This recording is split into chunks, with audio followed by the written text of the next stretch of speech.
right, this is Edge Radio Australia. I'm the shaved monkey, Travis, filling in for Aaron because he's pretending to be sick. No, he legitimately is sick. We have, like always, we've got Jeff, Wealth by Design. Welcome back to the studio. Thank you very much, Travis. You're becoming like nearly as regular as the furniture here. Well, yes, and I almost look as old as it too. Oh, that's terrible. I don't think that was. It wasn't. It's just definitely not scripted. No, this whole show's not scripted, so it's all good. Just give me a moment while I make this big so I can actually see what's going on, because I normally sit over there next to where you are. Yes, so I've seen you on this show before, Travis. I can normally see what's on the screen, and I keep doing the smart thing and forgetting my old man glasses, and so I can only just see what's on the screen. So that's all good. We're over here. We're loving it. We're living life. We're living large. And now Aaron's microphone sort of like gone limp on me. I don't know what's going on there, but anyway, so we're doing a show today, and it's all about wealth by design. So where did you want to start with this one? Well, I think as many of the listeners know, I owned a financial planning company for many years. Took some time off and decided that there was a lot of sort of gaps in the wealth creation space. And with technology moving so quickly, even faster than regulations are moving, there was some wealth creation areas that are popping up in the blockchain area, crypto, tokenized assets, things like that. And so it was an opportunity to at least be legal by being able to talk about things like that, because a financial planner, of course, can't. Yes. They can't even talk about it. And no one can give advice on it, neither can I. But at least we can talk about it and educate. Have that conversation, which is really important. Yeah. So there was that. And then was other products that we had in the financial planning business that you didn't need to be licensed for, which I've carried on with. And so one was a salary packaging product for novated leasing for private motor vehicles. Another is a claims service for quite a tricky insurance product to get through a claims process called total and permanent disability. Oh, I've had joys with that one. So motorbike accident, parked a motorbike under a car doing 110. Oh, yes. It was a glorious accident. Yes, Shut down Tocken Highway back in 2015. That would have got a lot of attention. It wouldn't have been that funny. Yeah, Channel 7 reported me dead, which was quite funny. Right. Oh, it was a good one. It ripped the motorbike in half. Oh, so yeah, and then very lucky to be alive. Very lucky. The bit that I find most frustrating, like, you know, when you have a crash and you take a photo of the wreckage, you're like, yeah, I survived that. Like, I was better than that. Some very nice person, normally I say something else, stole the wreckage from the side of the road. So I don't even have a photo of what was left of the bike. So my helmet was actually split in half. My feet were facing backwards. It was a good one. It was a really good one. So and the fault, where'd the fault lie? It was considered mine because I got blinded by the sun. The car in front, like, I was way back, like a good 200 meters behind him. Because of the sun, I couldn't see him. He couldn't see either. So he's just stopped on the freeway, and I've just gone straight up the back. Okay, couldn't see him. Unfortunate set of circumstances. Yeah. Well, but great letter of the law. I think my reflexes were fast enough to lock on the front brakes by accident, and because there was sand on the road, the front tire just slid out. I bounced off the road, hit the rear tire. So yeah, it was a I always remember going, when I saw the car, my first thought was, this is going to hurt, and that's a carton, or is it my phone? It could be my phone. Anyway, so yeah, that was my first thought. I was like, yeah, this is gonna hurt, and sure enough, woke up. I was looking up at the sky, and there's a paramedic cutting all my clothes off, saying, "Don't move, you shattered everything down the right side of your body." Okay, so the big question was, in your superannuation policy, did you I'm happy to name it AMP. Yeah. And did they have a total and permanent disability? So this is where insurance in the policy? I did. I actually didn't know this. My ex-wife was a financial planner. I won't name her just in case I get into trouble, but I actually had 3 life insurance policies under different superannuation funds. Yeah, perfectly normal. I had 2 with AMP, same product, just different superannuation accounts with duplicated policies. AMP actually asked me if I want to press charges against it, because apparently that was highly illegal. And so what was happening, they were cycling through insurance policies every 3 months so they could get repaid the commissions. Yes, but you were covered. I was covered. Yes. So I got the temporary disablement cover. That's the key bit. So you got the TBD payout. I got the temporary disablement cover. Yeah. Total and permanent disability, it's called. They refused to pay the total and permanent disability cover because their doctor said I could work an hour in the morning, an hour at night for 5 days a week, and there's my 10 hours a week. Yeah, okay. So you didn't meet the total and permanent disability definition. Yeah. What about income protection insurance? Did you have that? That was in there as well for 2 years. Okay. So that's what paid most of our bills out. Good. So that got us to a point. So this is really interesting. And I love the name of your company, Wealth by Design, because at the time of the accident, I was the primary breadwinner at home. We had to make a decision because we were renting in Willerton. And you got to remember, this is 9 years ago now, 2015. Yep. We had to make a decision. Do I try to get back into the workforce? Because I knew I was bad, like really bad. I was in a wheelchair for 9 months. I lost all use of my legs for about nearly 2 years. Serious accident. Yes, so they thought I was paraplegic for a while. I've actually got a syndrome where I've got way too much collagen in my joints, so I dislocate, I don't break. So I actually dislocated my pelvis, and that's why my feet were facing the wrong way, and that's why they thought I was broke everything. Right. I actually walked out. So of the you know hospital about real pain. Day.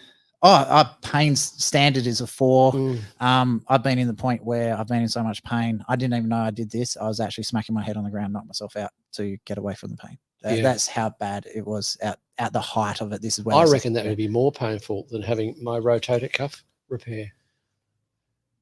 Yeah, so my shoulders just pop out. I don't have that problem like repairing muscles because the joints just let go. So my fingers, I can bend them backwards. My knees pop out at will. My kneecaps move to the sides. It's just what my body does. Amazing. Well, so you're a bit of an advocate for insurance. Oh, absolutely. I think insurance is a great thing. Yeah. 98% of life insurance products get paid out. Is it really that high? And the only 2% that don't get paid out are those that don't meet the definition. So it's fair. Yep. And the other 1% is for non-disclosure.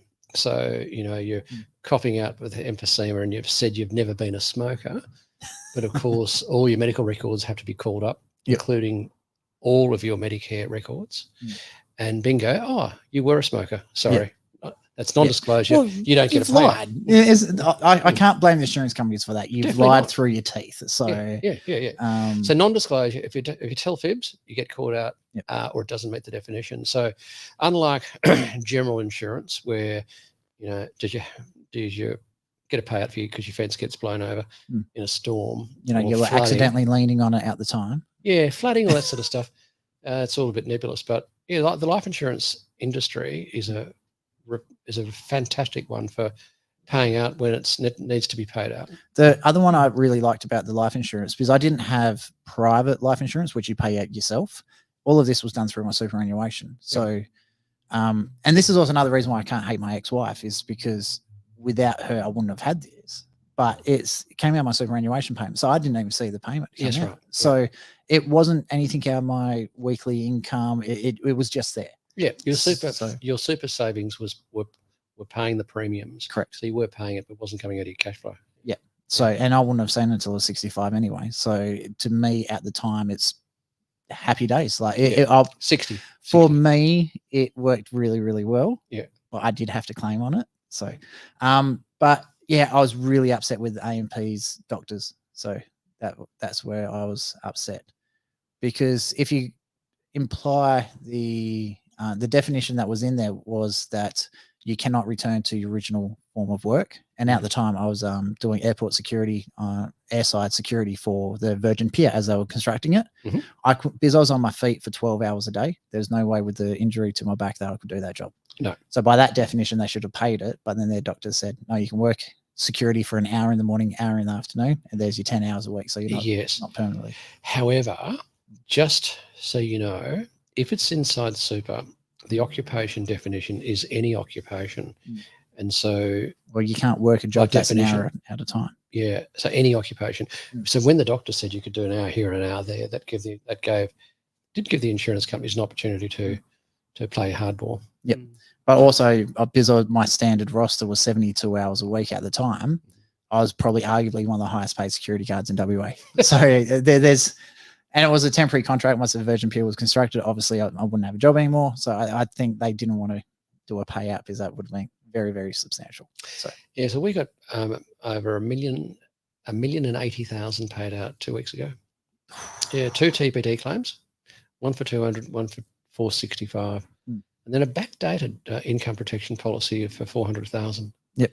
Yeah. So we do have a few. And anyway, so the reason this came up is I did want to bring it back to wealth by design. When I had my accident and we had to decide what we're doing, it would have been great to have known you at the time, because we had to come up with a plan moving forward, knowing I wasn't able to work. How do we earn our money?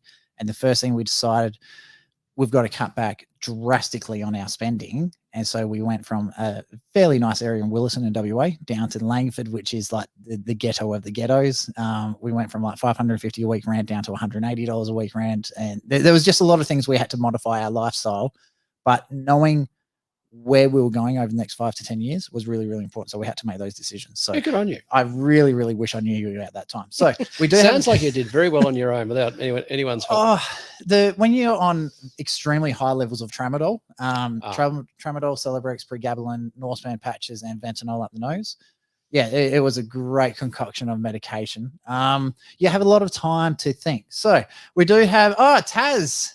Party trick, Travis the contortionist. Well, I've shown Taz what I can do with my hand. Oh, that sounds so dodge. So I don't have the normal bone structures in my hands, so they bend backwards. So I don't know if I want to do this on camera, so I'll just quickly show Jeff. So I don't have a problem. Yeah, so it just does it. So my thumbs do it, my hands do it, my wrist, knees, and everything. So yeah, but yes, I've shown Taz the weird finger tricks I can do, and that doesn't matter how I say it; it still sounds really, really dodgy. The party trick. Yes, I have been married twice. Well, I'm currently married on my second marriage, but yes, Jackson, my son, is to the first marriage. So, giving you guys all my little dirty secrets away today. So anyway, if you do have questions for Jeff, make sure you do put them through into the chat. We will bring them up, have a question. So with wealth by design, so obviously there's an intentional pathways to wealth, as I say. To me, wealth is being able to maintain my lifestyle without working. Once I've hit that point, I consider myself wealthy. So with your wealth by design, how do you help people get to what their definition of wealth is? Okay.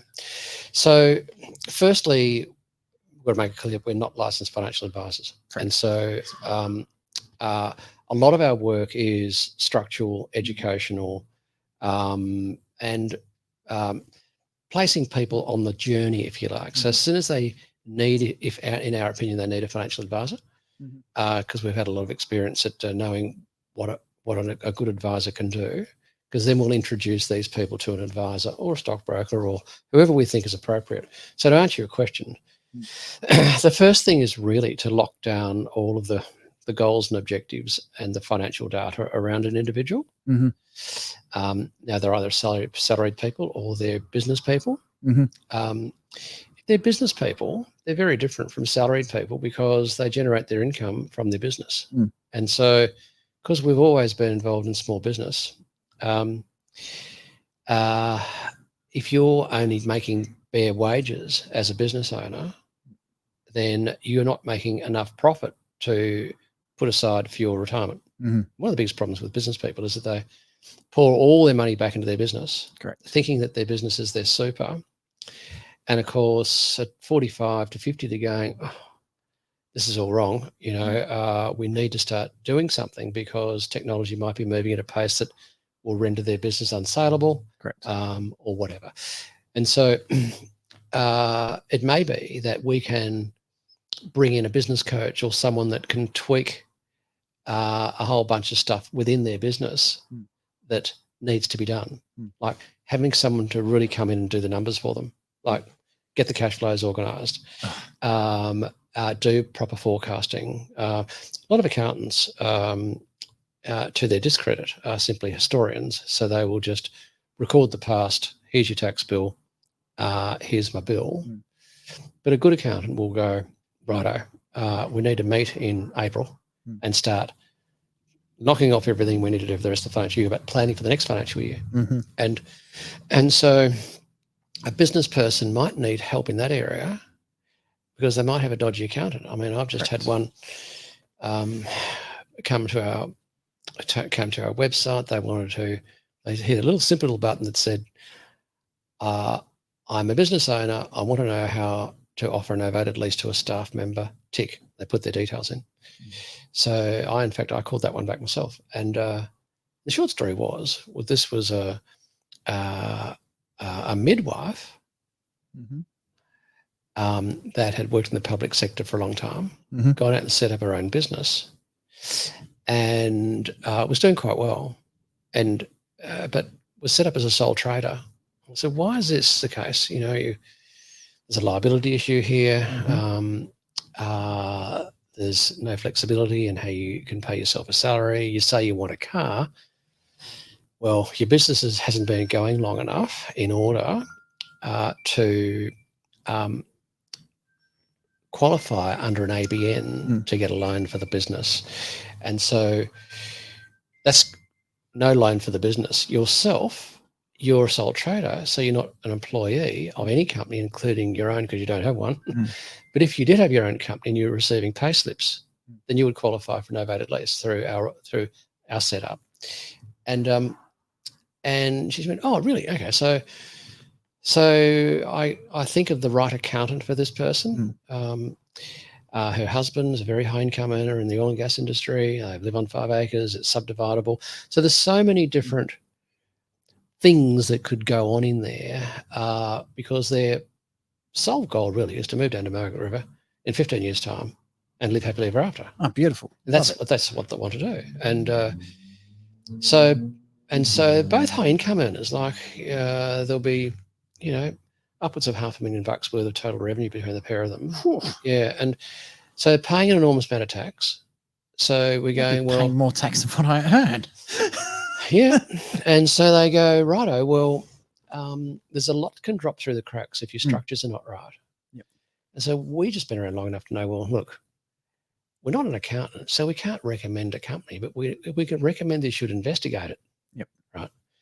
Well, who would you go and see, Jeff? Well, there's about 4 accountants on my panel. I think this one is the one for you. So I phoned this guy up. I explained to the accountant the situation with my client that's come through looking for a novated lease, but they don't even qualify for finance for novated lease. There's other things that need to be done. And so the accountant goes, righto, yep, blah, blah, blah, blah, blah. Yep, I'd like to make them, no problem. So I do a formal introduction. They do a Zoom call. They then go in and see the guy, and bingo, before you know it, they're a registered director of their own company, up and going. And so if we think of why our platform was set up, there's so many different touch points for someone on their journey towards being a financially independent person. And it's not a siloed solution, if that makes sense. You know, it's not one size fits all. No, and not just one profession either. You might need half a dozen decent professional people around you to get you to the end of the line. Okay. So couple of things I want to do just quickly. First of all, Wealth by Design website, wealthbydesign.com.au. Correct. Yeah. Fantastic. So if you go to the edgeradioaustralia.com website, underneath, I think it's the sponsored tab, we actually have a link to Jeff's website there as well. Now on Jeff's website, not only does it have a link to actually have a chat with Jeff, I think it's actually chat with Jeff. Yeah. There's a calendar, there's various buttons on the website. You know, book in with Jeff. Booking with Jeff. That's the one I was looking for. Just click it and on the website, and it goes to my calendar. And pick a spot. Have a chat. Literally what we're doing now. Have a chat. Find out. Get a basis of where you are, because it's a really interesting one. When I was trying to figure out what I wanted to do after my accident, is we had to figure out where we were first, and the amount of money, because we had so much like spare cash coming in at the time. We were hemorrhaging money like there was no tomorrow. Like, you know, the cheeky $20 lunches every day. I think I was spending about $45 worth of coffee at the airport. You know, things like that. Like, it's amazing how quickly that money adds up. Toasted sandwiches, $12. Things have actually got very, very expensive in the last few years. We know. Inflation, they'll quote it 2.9%, but there's criteria. It's probably 13%, right? Well, insurance. I can't believe I'm quoting SBS on this one. They did a really, really good article about private insurance for residential properties across Australia. On average, in the last 12 months, up to December 2023, went up 16%. So my personal insurance is at home. No claims as well, by the way. the insurance on the place where we live went up 47%, and our 2 places in Geraldton, which we sold, went up by 41 and 43%. Yeah. So obviously we did the big call around, because I'm thinking that's just an absolute joke. And all the insurance companies were all roughly the same. Yes, because what a lot of people don't understand is that there might be 20 different insurance companies, but there's only 4 reinsurers. Mm. The reinsurers sit behind as faceless global networks who they operate a bit like bookies, so they'll offset the risk. But they set the tone for premiums and the measure of risk. Yep. So it's just one of those things for them to say that the inflation's 2%. I'd love to know where they're getting that figure. Yeah. So left cheek or right cheek. Yeah. it's an issue. Like, it's a major issue. So whether it's an accountant or a lawyer or a finance broker or a financial planner or an HR manager or a business coach, I mean, most business coaches are useless. But some are very good. Well, this is a great chance to do a bit of a tangent. It's just for our Facebook people. So after the show, about 4 o'clock WA time, we are heading to your office. So we're going to start doing a behind the scenes show with myself, you. So Jeff, I don't know if Aaron's going to be tuning into this one. I hope he does, but I think he might be too sick. But also we've got, do you know if Michael's jumping in as well? Michael Worthington as well. From Connections 101. Connections 101, yes. He runs his own digital radio operation. Yep. So we're going to be doing a bit of a Facebook. It's literally called Shits and Giggles. It's behind the scenes. We're just having a general chat while we're doing things, and we're going to be pulling apart office equipment because we need some desks here. And Jeff's graciously enough said, hey, I got 6 really cool desks that I'm not using in the office. You're free to use them. Yes. And so it's much better coming here than going to landfill. Exactly. So it's going to be a good show, just there to have a bit of a chat. We're just going to put it on the Facebook for now, but we are looking to have a behind the scenes show in the near future, which will be for our subscribers through the website as well. So edgeradioaustralia.com and have a look under subscribers for that one. Fantastic. So going back to about the accountants, things like that, one thing I've noticed, especially with my journey with different accountants, they're sort of like doctors. You have some that specialize in this, some specialize in that. So how important do you think it is actually finding an accountant that actually specializes in what you're trying to achieve? Well, if you're a salary earner with no investments, it's easy. Yep. You can almost do it yourself. But you go to, the income tax professionals and one of those guys, and you just pay a couple $100 and it's done. Yep. If you're in business, especially if you're wanting to grow the business and produce profits for the shareholders, you've got to have an accountant that's very sharp on all the corporate structures, how trusts work, how income distribution works, how the liability works, how income is treated. Is it treated under the 80-20 rule or not?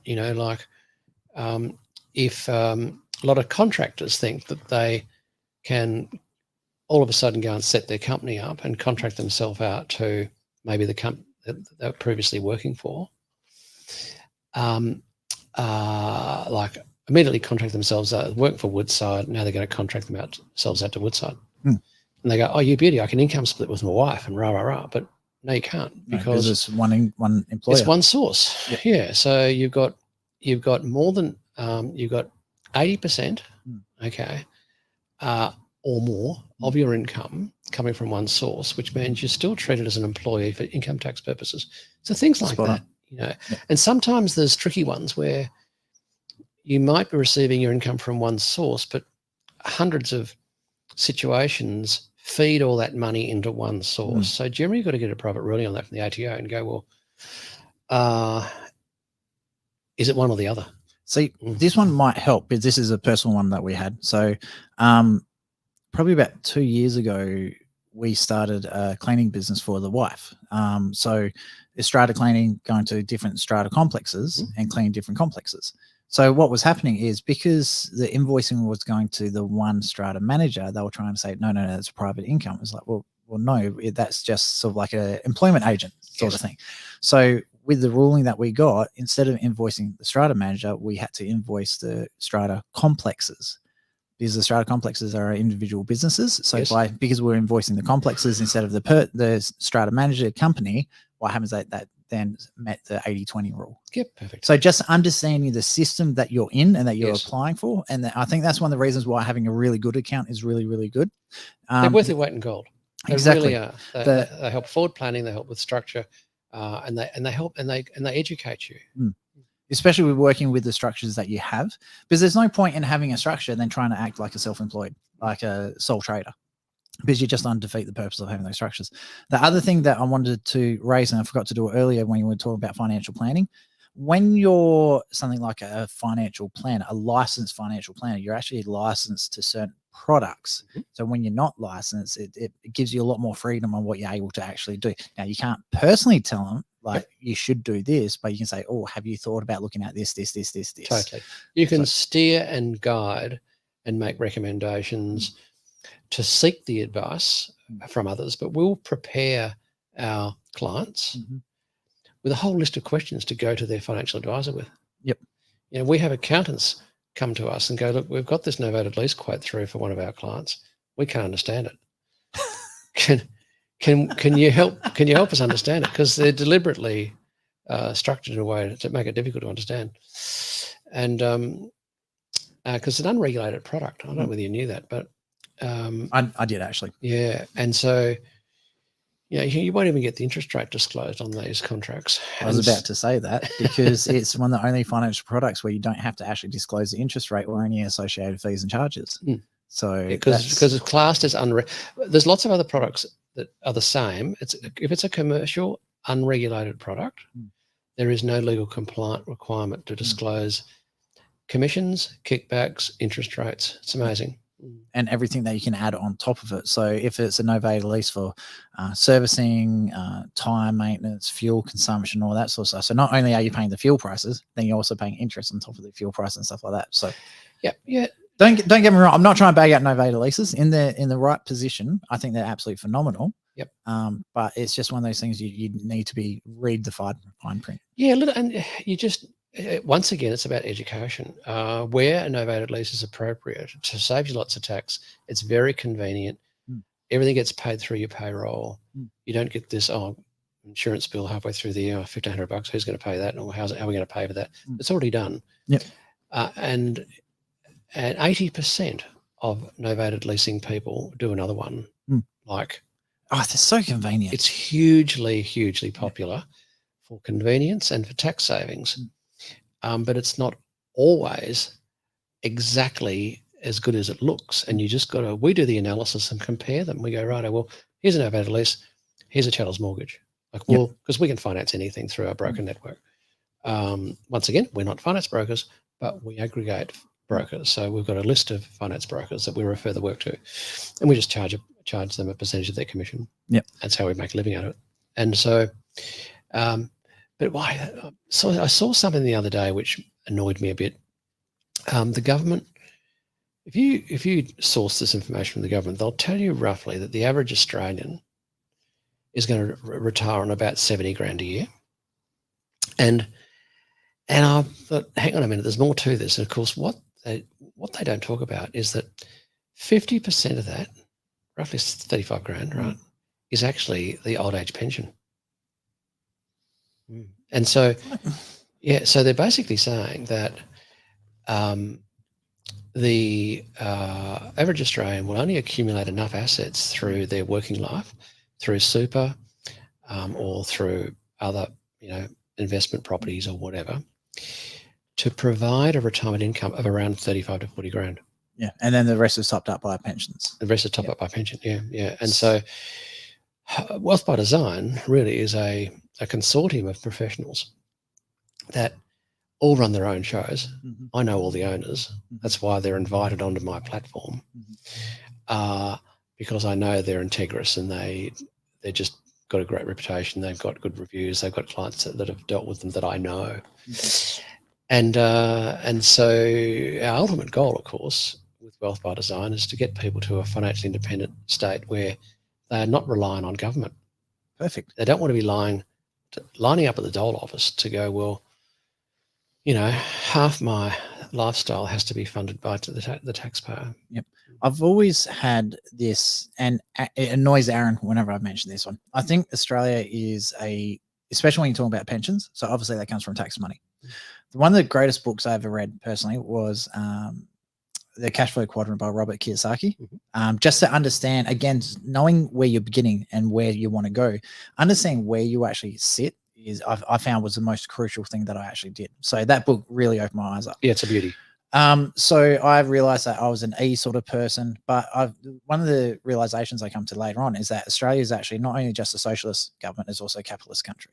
So depending on where you are in that cash flow quadrant, it's all like depends on where you are. So if you're like, let's say you're a retiree, you haven't got the assets in your superannuation, so you're living on solely 100% off the pension, you are literally in a socialist system.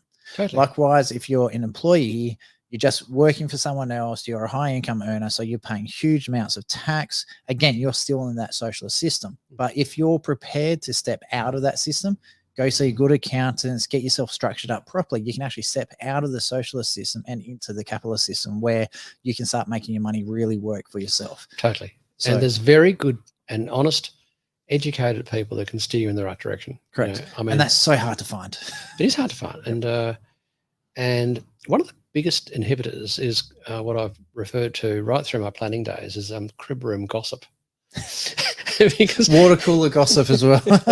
Because you'd always have a loudmouth in the crowd who was the expert. He had the loudest voice. He's over in that room there. And he was. That's for you, Aaron. He always knew the answers. He was always the expert. And I would have people come in from a mine site who are existing clients. And we've been through this education thing about super, fees, performance, risk allocation, what's a balanced fund, what's a growth fund, what's a conservative fund. And they'd come in and they go, hey, Jeff, I've got to change my super. Yeah. Oh, what amongst all the advice and stuff I've been giving you, you've paid for it and you understood. Oh, yeah, no, but this new industry super fund is the best because it's, oh, yeah, why is it the best? Oh, well, it's really high performing. The union rep told me. It's high performing and it's low fees. Oh, okay. Which one is it? And they'd say, and you go, righto. Did you know that balanced fund that you're saying gets a 14% return is actually a growth fund? They go, no, it says balanced. I said, well, okay, well, you're a fee-paying client. We'll do some research for you here. It's what you pay us. So we'll provide a whole paper on this. And they find that 95% of that balanced industry super fund is actually in growth. It's not in balanced. Yeah. And they go, well, how can they do that legally? They say, well, the trustees have written the rules and they can because the union guys run the show. Yep. And they've decided that the best performing areas to invest your super money is in, a lot of these projects. And they've got to be classed as growth projects because they're highways, they're freeways, they're superstructure projects. A lot of them because the union mates are building these things. Yep. Okay. So, and then you go, oh, right. Well, dig in a bit further and you see this particular property trust component of this industry super fund, they've got a hold on redemptions. But what are you talking about? It's a bull market. Nah. If you wanted to roll all of that super fund out, that whole 360 grand, you got 45 grand in property, in these property unit trusts.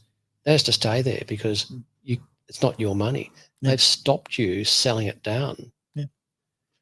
And they go, why? Well, your union mates have invested in a particular area here where they're probably going broke. And they go, oh, really?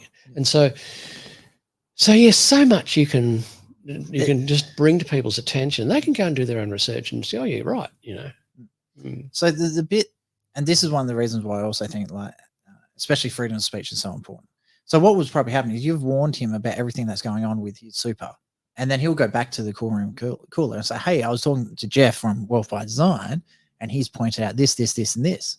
And then remember that union rep's been in the smoko room telling them all these things. Then all of a sudden you've given that guy the ammunition that he needs to effectively open up all these other people's eyes. So this is why it's so important to be able to have these conversations. So true, Travis, because if you can come in with verifiable facts. And the sources. And the sources. So you know it's legit. Like he got a document which would stand up in court, which actually broke down the industry super fund, right? Yeah.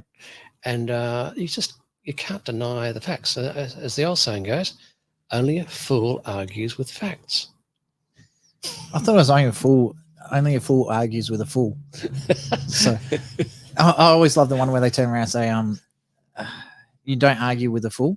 Yeah, you're right. I always love that one.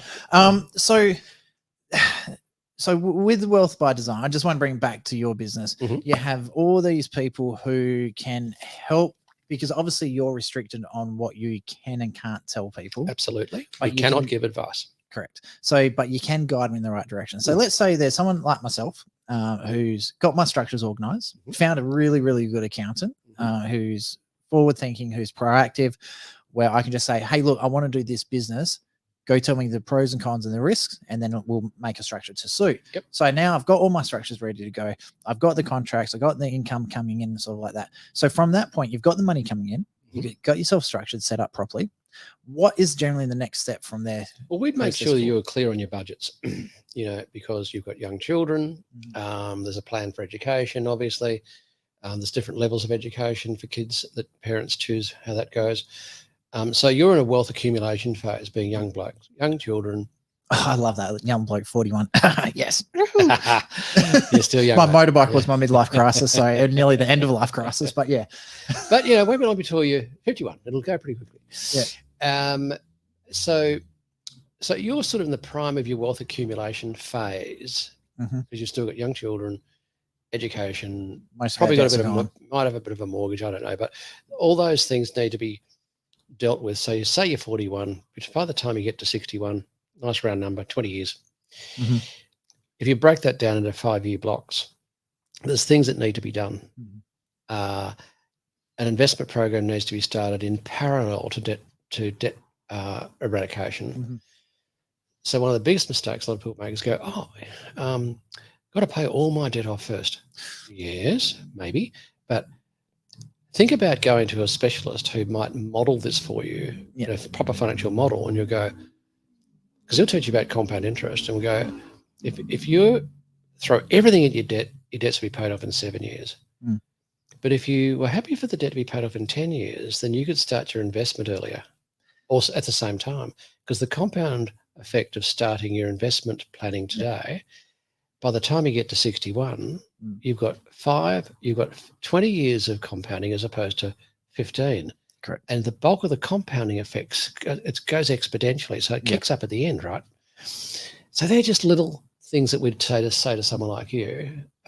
Complex financial modeling, work out what the absolute critical thing is to your lifestyle.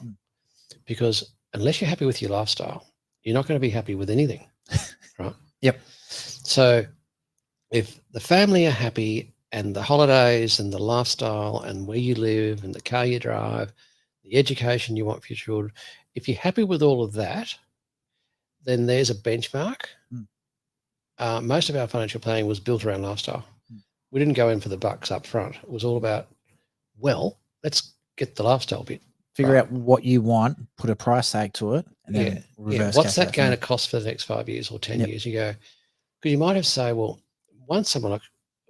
might be two husband and wife are working, both partners are working, but one partner might go, look, I really, really want to go and study Chinese history. That's a bit different, but yes. It's going to take 4 years, and I can't work during this full time. Okay, so that means your income is not going to come into the family cash flows for 4 years. Your other partner's going to be carrying the load. How does that look like in 20 years' time? How much does it affect the model? Well, it affects it by this much. You okay with that? Yep. Well, you can afford to take 4 years off. And don't forget, you've also got all your uni fees and everything else associated with it. Totally. Oh, yeah, that comes into a lot more expenses than all the just hex, right. So I would say to someone like you, who's obviously got a few clues, you go, righto. I like to say I know enough to be dangerous. See, a lot of our clients are pretty smart. They just need to sort of be guided, right? And they go, righto, well, how about this? Yep, I like that as a strategy because it is a business, right? A household with income coming in, expenses going out, and the need to build up retirement assets is no different from a business that manufactures widgets. They've got to. Well, that's an interesting name for kids. They've got to flog the widgets for a profit. And they've got to cover all their costs, which their employees, and they've got to make a profit for distribution. So running a family is no different. And so you've got a combined income of a couple of $100,000 coming into a family. And when you say, well, that's gross $200,000 a year, but it's $2 million over the next 10 years without indexing. Correct. So that's $4 million without indexing the next 20 years. And people go, well, wow, never thought of it like that. We just count the take-home pay we get after tax. And no, you got to take that gross amount because that's what's coming into your business, the family business. And then from there you go, well, how are we going to deal with this $200,000? Because is there a way of reducing some of the tax?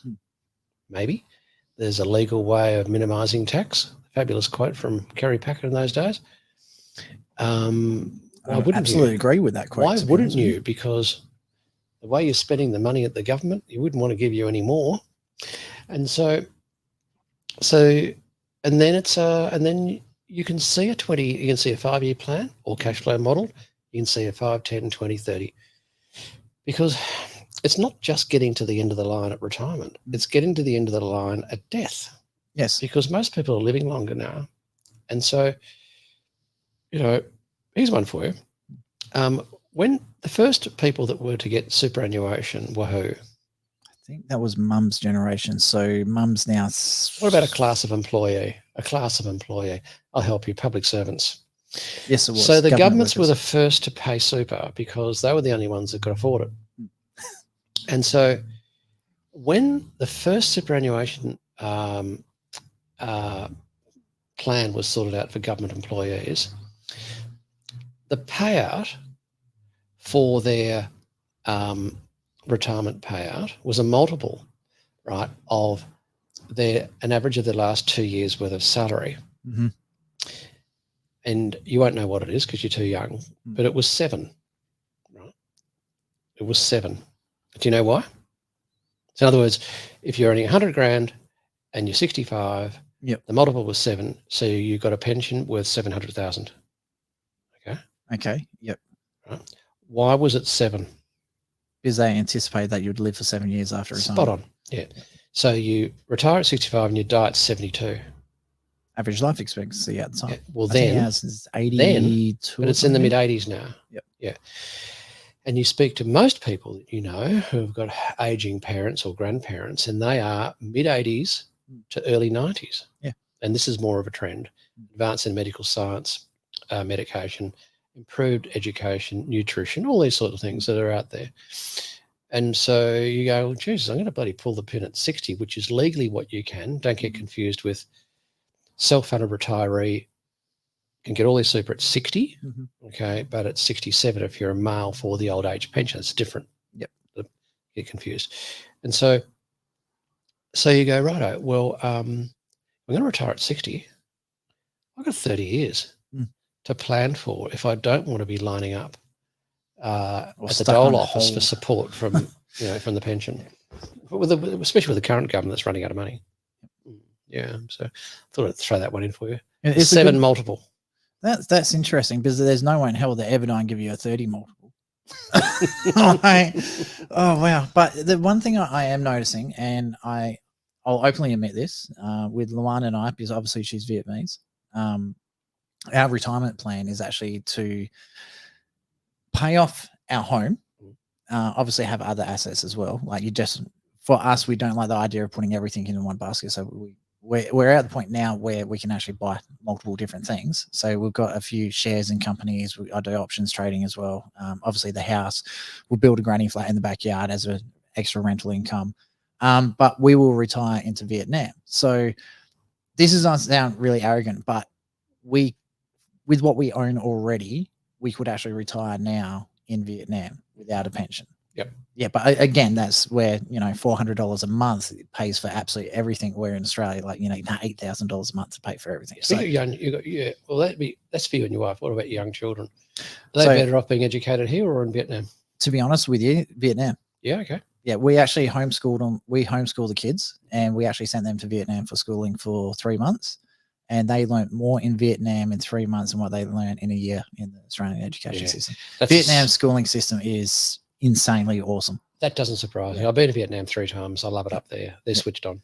So, and the thing is, the other one, and you've hit the nail on the head, the kids. What are we doing with the kids? So, my personal goal, so this isn't a financial goal, but a personal goal is one of the reasons we started looking at this in the first place is because we had the houses.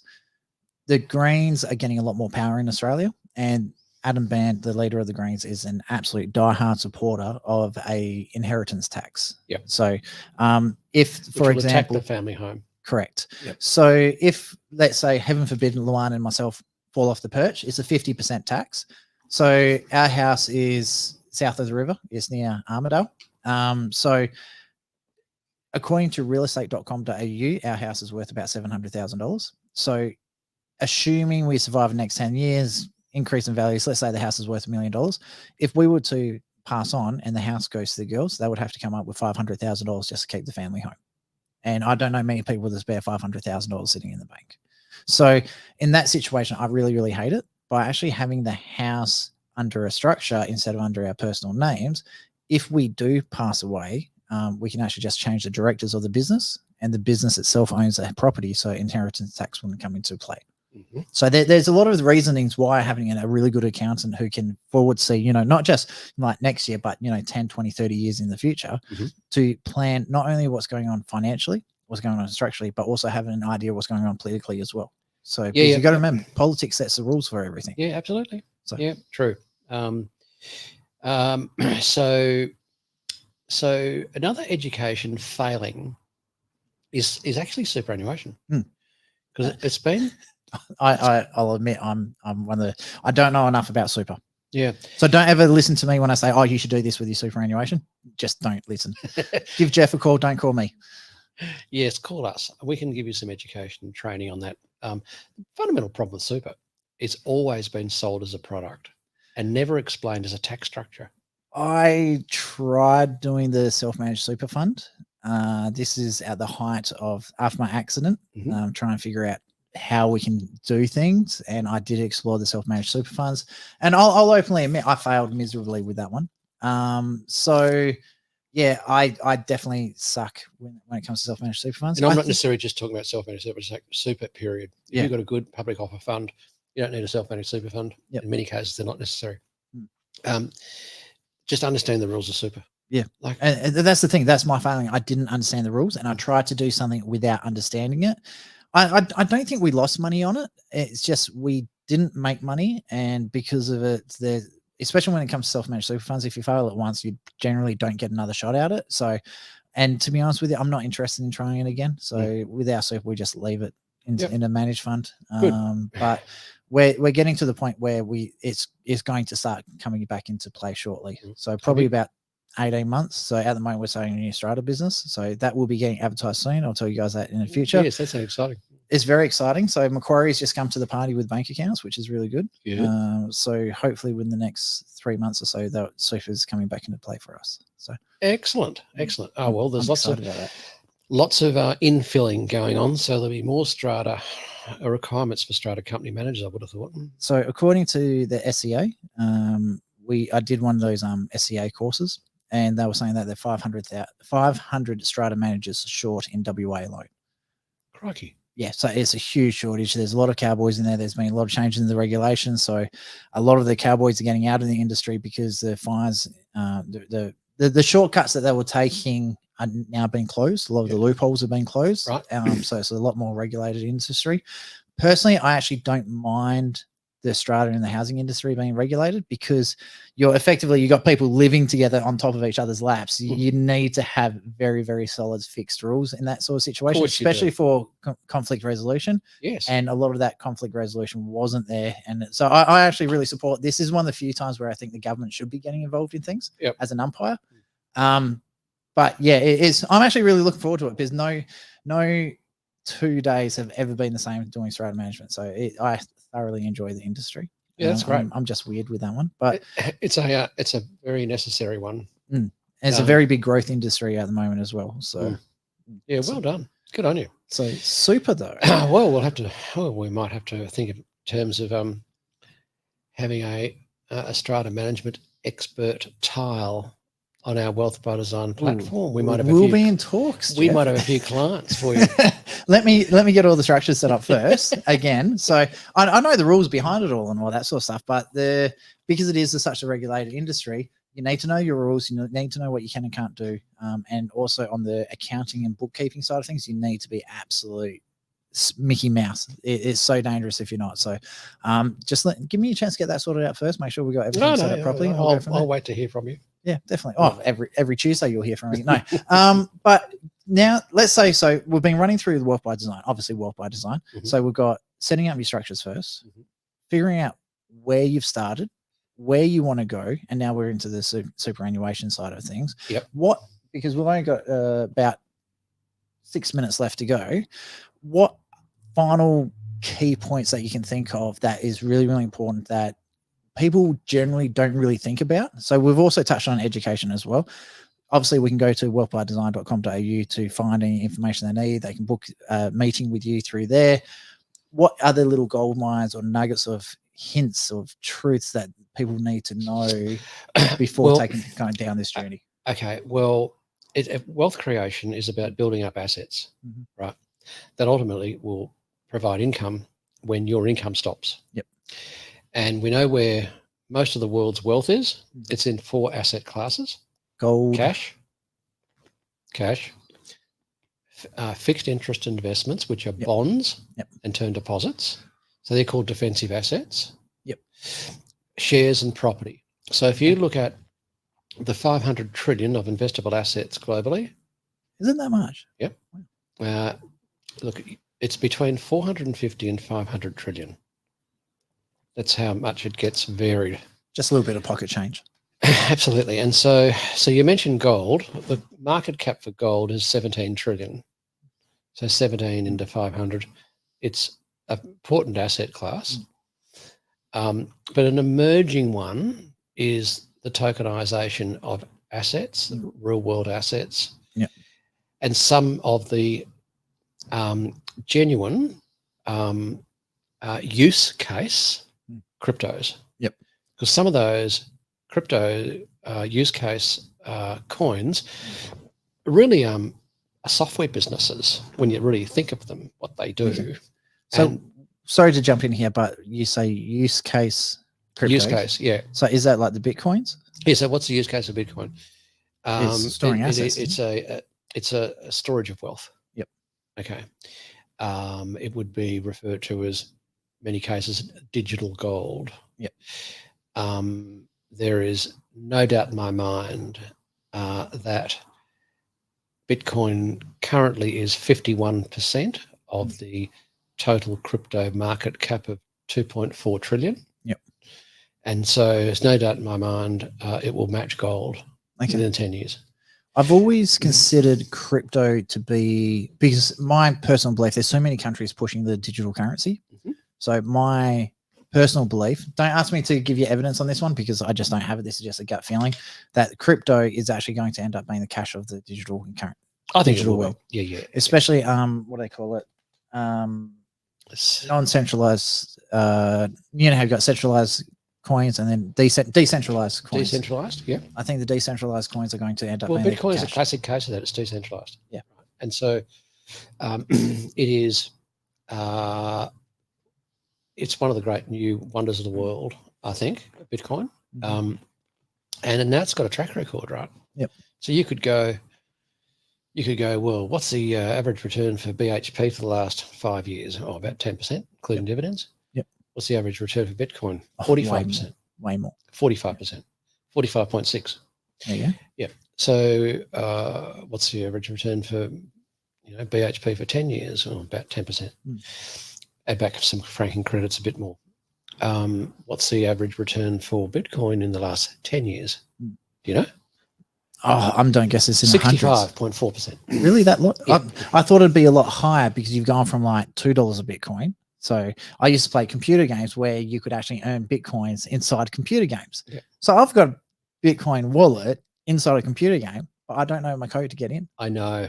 And I don't know how to get it out. I've heard the story. Yeah. It might have been you on here or not. Yeah. It's a game called Entropia Universe.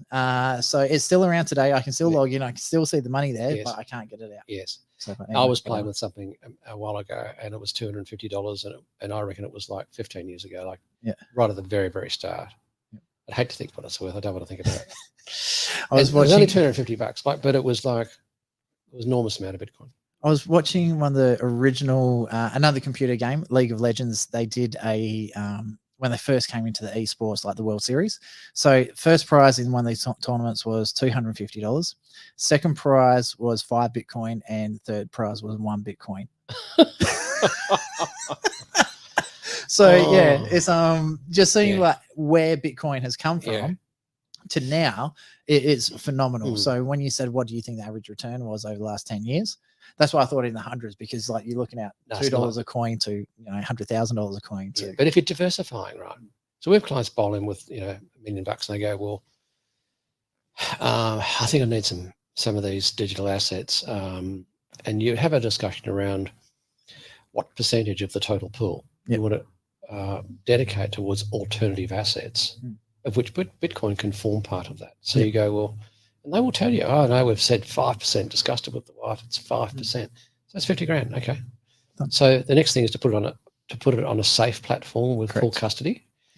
A lot of people don't understand what custody ownership is, and it basically means that a custodian owns the assets on your behalf if the platform goes broke or there's a hacker involved. And so we support a platform that is the only platform in the country that's fully insured. Correct. And that platform is? That platform is Wealth by Design. You come to see us. We talk about it. We give you an understanding of what's going on, and then we'll introduce the platform to you. Okay. So I wasn't sure if you're allowed to say what it is or not. Well, so it's publicly known, but we try not to encourage people to go there directly, because they might just sign up directly and not get any support. There's only 12 organisations in Australia that have been approved by the board of this particular platform to provide education, training and advice. Support, no advice. And so in setting up the account, it's an AUSTRAC licensed exchange. So they've got to understand that it's a legit AUSTRAC licensed, all the anti-money laundering laws, are there to protect consumers onboarding and offboarding. It's a bit different from normal crypto exchanges, because you can move your coins on, but you can't move them off. Correct. You've got to cash them out and take your money. Luan's learning crypto at the moment because I just don't have the time for it. And she wanted to start a wallet. And so that's fine. Go chuck $50 in it and try and get it out. If you can get it out, happy days. If you can't, it's a $50 lesson. I'm happy to lose the $50 on that one. So little things like that. We had the ANZ Bank say to one of our clients the other day, you sure you want to do this? Sure it's not a scam? Yes, I'm sure it is. Okay. She said, well, what you got to do is put your money in and try and get it back out. And the guy said the other day, and guess what? The money came back. Is it a beauty? Awesome. Okay, so we've got 30 seconds left. Final thoughts. Look, thank you for your time. It's always a pleasure to drop in here to Edge Radio. It's great to be part of the growing free speech sort of scene you've got going here. So Wealth by Design is all one word, wealthbydesign.com.au. If you want to book in for a chat one day, feel free to come and see us. The thing I love about this, and this is a new development that we have told people about, but are not really taking things.